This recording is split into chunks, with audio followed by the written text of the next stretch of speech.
So it seems to me that one of the problems that why so few people, we're talking about the 1%, and that refers to the fact that of the 2-point-something million Australians who own an investment property, only, less than 1% actually own 5 or more.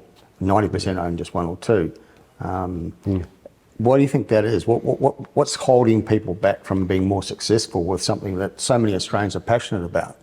I guess the easy answer is money, but I think a lot of people get burnt on the first time. I think a lot of people make mistakes in their first early investments, and I see it all the time because we analyse a lot of properties, what the original sale price was and what the new sale price was. And we find that so many people, for 10 years, it's just flatlines because they've bought into maybe a house and land package off a property spruiker and it's just flatline for 10 years. They haven't made any money. Unfortunately, then you see, bang, they sell it after 10 years. That's when the growth starts to happen.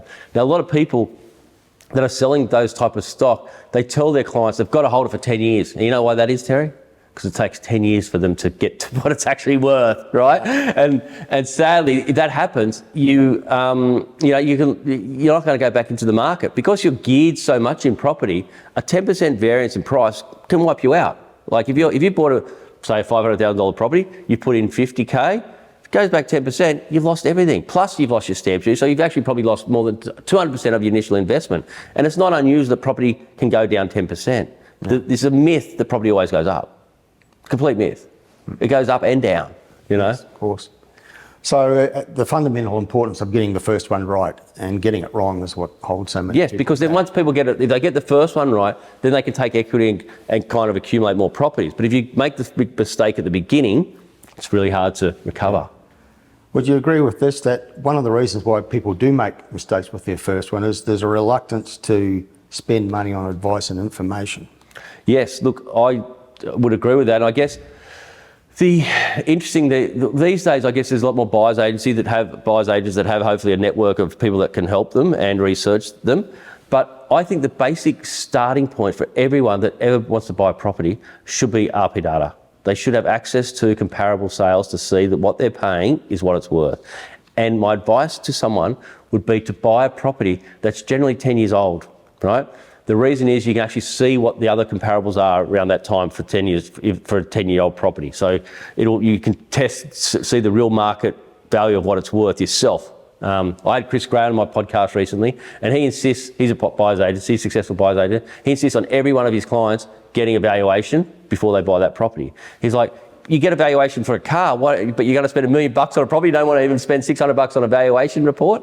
It makes sense. So getting that information is key to getting that first successful investment. So for me, a no-brainer for an investor would be to have access to comparable sales via RP data. So spending money on information. Absolutely. Spending money on perhaps advice from a good accountant, make sure you're buying the right structure. Yeah. And spending money on a Terry Ryder Hotspotting report. Now, I'm not just saying that because you're sitting here. What I would do if I was an investor, I would get your reports, I'd get SQM reports, right? Maybe some RP data reports and heat map them and see what areas you all agree are the new hotspot, right? If you're 3 of you are saying, go and buy Yamba, I'm thinking Yamba's pretty good. Because you guys, that's what you do. Independent advice on where to buy is key.